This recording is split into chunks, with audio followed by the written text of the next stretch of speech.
Tonight's topic is called Bringing the Village Back, Rebuilding Community, Responsibility, and Hope.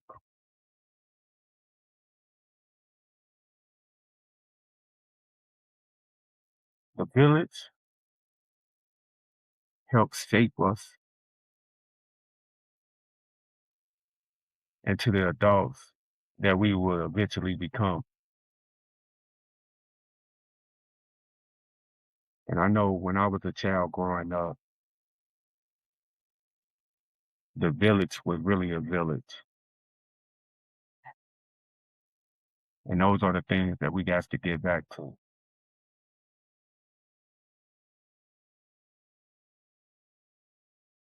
There's an old saying that many of us grew up hearing. It takes a village to raise a child.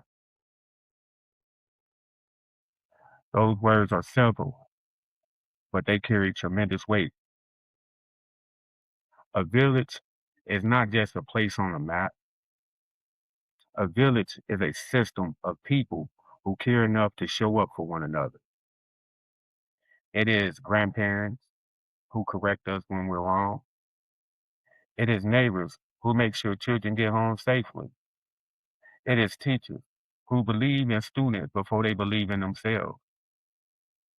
It is coaches, pastors, mentors, social workers, barbers, beauticians, business owners, and everyday people who understand that success of one child belongs to all of us. Somewhere along the way, many communities lost a village. Many parents are carrying burdens that used to be shared by many hands. Many children are growing up surrounded by people but feeling completely alone. Many elders who once held communities together now feel forgotten.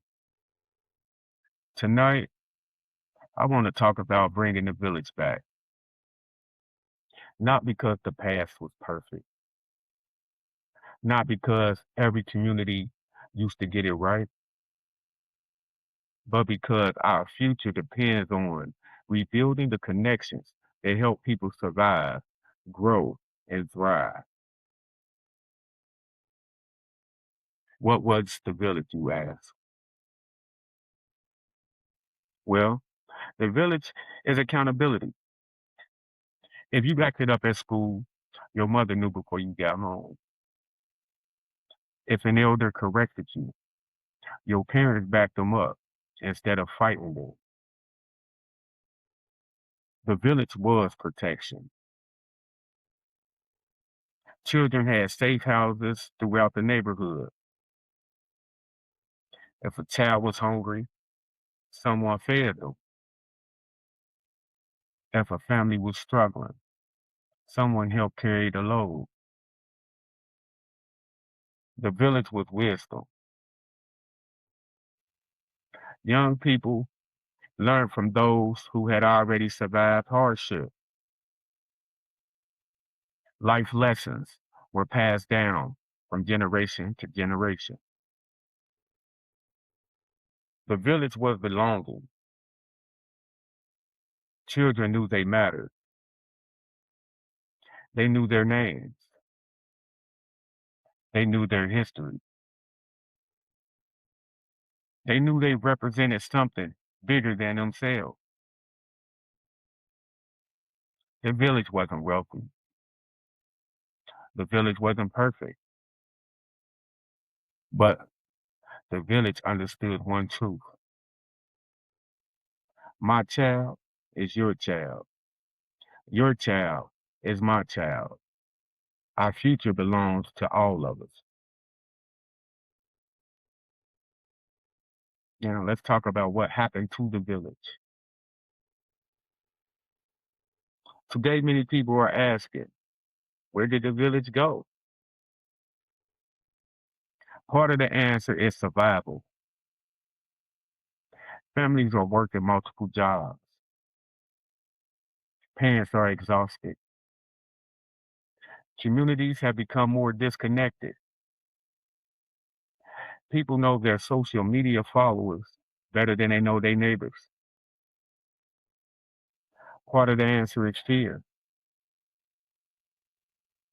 People are afraid of offending someone, afraid of getting involved, afraid of saying something when they see a child heading down the wrong path.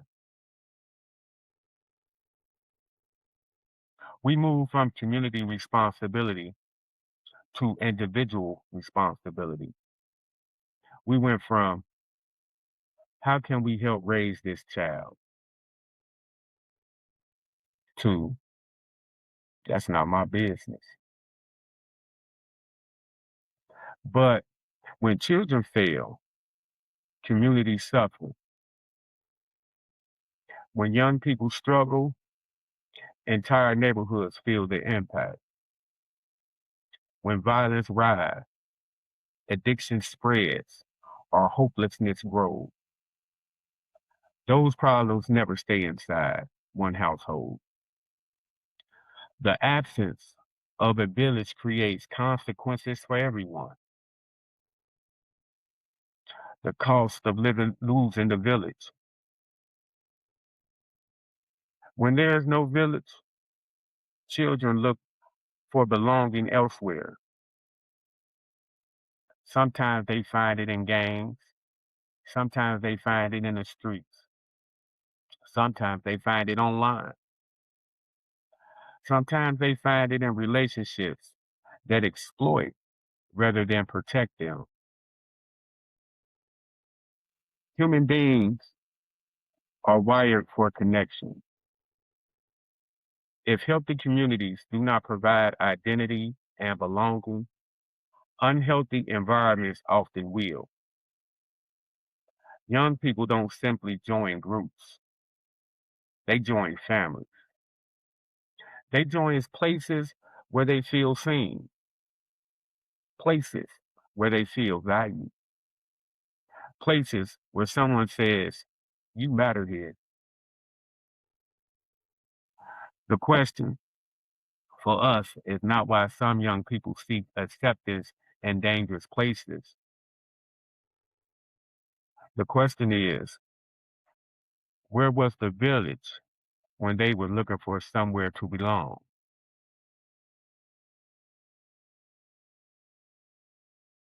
What does bringing the village look like, you ask?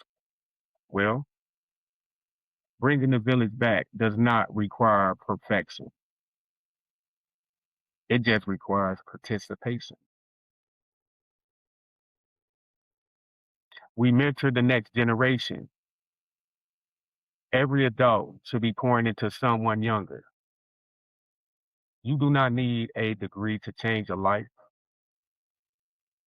Sometimes all a young person needs is one adult who consistently shows up. One person who attends the game.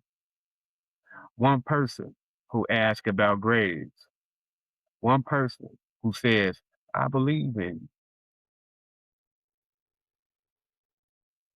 Many successful adults can point to one person who changed their direction.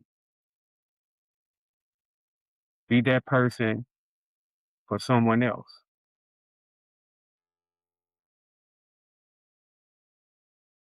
Two, we need to restore accountability. Love without accountability creates chaos. Accountability without love creates resentment. Children need both. Community needs both. The village says, I care about you too much to let you destroy yourself. Real love tells the truth. Real love sets boundaries. Real love corrects when necessary. See, and we need to honor our elders. Elders carry stories, wisdom, and experience. Too many communities have treated aging as irrelevant, but elders know what works. They know how families survive hard times. They know what unity look like. The village cannot exist if we silence those who built it. We need to support parents. Parenting was never meant to be done alone. Parents need encouragement.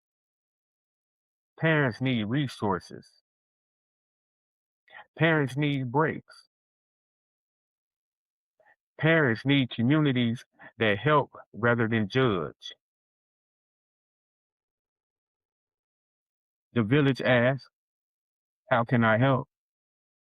Instead of, why aren't they doing better? See, we need to invest in community spaces. We no longer have that anymore. Nowhere for children to go. Children need places to gather safely. Community needs recreation centers, libraries, mentoring programs, after school program, sports program, art program, spaces where young people can discover gifts and talents they never knew they had. We need to bring that all back. An idle mind and idle time can be a dangerous combination. Opportunity changes lives. We need to learn our neighborhoods again. The village begins with relationships. Learn names, check on people, introduce yourself, support local businesses, attend community events. A strong community is not built during crisis.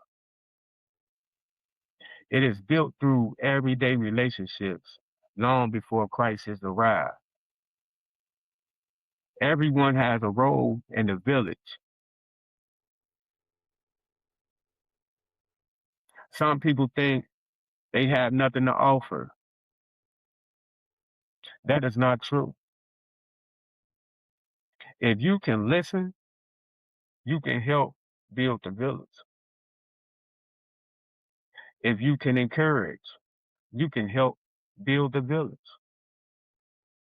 If you can mentor, teach, coach, pray, volunteer, advocate, or simply show kindness, you can help build the village. Some people are builders. Some are protectors. Some are teachers. Some are healers. Some are connectors. But everyone has a role. The village has never built by one person carrying the entire burden. It was built by many people carrying a small piece of it.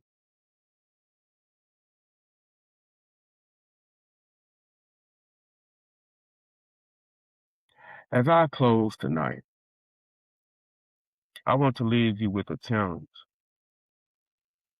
Stop asking where the village went and start asking, how can I become part of the rebuilding it? Who can you mentor? Who can you encourage? Who can you support? Which child needs to know someone believes in them? Which family needs help carrying the load? The future of our communities will not be determined by speeches, but it will be determined by action. Because the truth is this: children are watching us, they are learning from us, they are becoming what they see. If we want stronger families, stronger neighborhoods, and stronger communities. We cannot wait for someone else to build the village. We are the village. We have always been the village. And if we choose to stand together, once again, support one another, once again, and invest in one another, once again, then future generations will say that when communities was disappearing, ordinary people made an extraordinary decision. They brought the village back. Thank you. And may we all leave here committed to becoming the village our children deserve.